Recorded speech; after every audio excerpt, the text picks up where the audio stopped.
Let's imagine a free Iran. Let's imagine that Iran is now secular, democratic, stable, prosperous, an ally of United States, an ally of Israel. What would that look like? Not just for Iranians, but for everyone, for the entire world. Let's imagine the Islamic Republic not funding terrorism.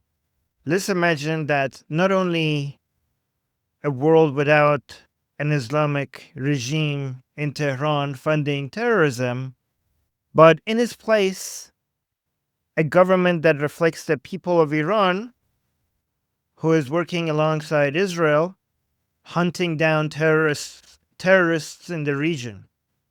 Let's imagine how much of the resources and military assets of the United States would be freed up from the Middle East, not needing to be there to provide stability in the region, because now it has not just one major ally, Israel, in the region, but two, Israel and New Iran, fighting together to not just defeat their mutual enemy, but also America's enemies. Think about how much more secure the world would be, not just because there is no more Islamic regime in Iran supporting terrorism, but because a huge portion of America's military strength will now be freed up to focus on its other enemies. Think about the leverage that United States has now that Iran has a state that is a major ally of United States, and the CCP in China cannot rely on discounted Iranian oil. We're quickly entering a new chapter of history with a new world order and a cold war between United States and China. All the values that has made the world a better place in the past 150 years is now being defended by United States military. Everything that has made the world more peaceful, more stable, more prosperous, all the methods, all the standards, all the values, everything that has made the world a better place, given us access to more food, more science, more technology, lower poverty, less conflict, are the values that globally are being protected by the US military. Removing Iran as the playground for Russia and China and having it as a US ally, with all its oil and gas, with its strategic position in the Middle East connecting three continents, but more importantly, with 90 million people who believe in these values, who are more educated, more entrepreneurial, believe in democracy, believe in liberty, believe in patriotism, believe in individual human rights, believe in the value of having a strong relationship with countries like Israel and the United States. Freeing these people and adding their contribution not just to Iran, but to the whole world will give the United States and the current Western global order that we are trying to defend and all of the values that comes with it, liberty, secularism, democracy, equal individual rights, equality before the law, separations of power. If you understand how important these values are, how important these methods are, how important these Enlightenment ideals are, you would be on Team United States in this upcoming Cold War.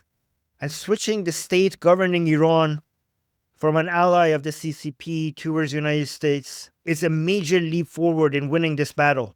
The Cold War that we're about to enter is a zero-sum game. It's a winner-take-all. There's no win-win here. The slightest advantage in a couple of decades will make the gap between the winner and the loser so big that there will be no room for a second-place winner. There are no second winners. There's only a winner and a loser. I, for one, prefer to live in a world backed by a military that is protecting the values that I believe in rather than China. Remember, in this Cold War that we're about to enter, most of the advantages will come from AI and robotics, which means access to rare earth metals and energy is going to be the key difference maker. It's going to give a huge amount of advantage to whoever who has access to more of it. China has managed to dominate when it comes to their control over rare earth metals. United States needs to do the same thing with energy. And this is why Iran is such an important ally to have before we enter this new chapter of history. A free, secular, democratic Iran will not just bring stability to Iran itself, Just imagine the level of prosperity and growth with the stability that will come to the Middle East and North Africa without having the Islamic Republic being the bully in the region. Imagine all of the investment, imagine all of the growth, imagine all the wealth that will be generated. This would become the golden age of that region, and the entire world would benefit from it. As difficult as this period might be, the benefits outweigh the cost by a huge margin, by an astronomically big margin. Many people don't understand what is at stake here. It's not just for the sake of liberating the Iranian people. It's about giving all the advantages that we can to the global powers that are protecting all the values that we know makes the world a better place before we enter this upcoming Cold War. This is a battle that will affect every single one of you, no matter where you live. And it's also a battle that every single one of you can take part in.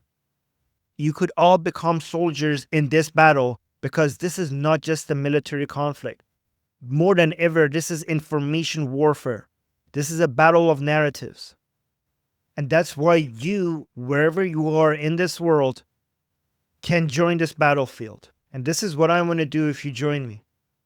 I have been fighting the Islamic Republic for many years. I have seen the costs of bad ideas when they go unchallenged. And I lived in a country that has paid a heavy price for allowing those ideas to take over. But now my people in Iran have learned better than anyone that which ideas makes us prosperous and free and how to fight for it. And I want to make sure that I do my part to show the rest of the world how to fight in such battles. The world has become a much better place. I know many people do not see it, but the world has become a much better place in the past 150 years because of better methods and better ideas. But this is only 150 years out of 10,000 years of civilization. Just because it's normal, it doesn't mean that it's going to last. It needs people like you to defend it. Today, we need to fight a political fight to make sure that the people who are fighting to liberate Iran have enough political capital to do so. And then tomorrow we have to enter other battlefields. The battlefields that we will be fighting tomorrow will depend on winning this one first. Let me know what you think.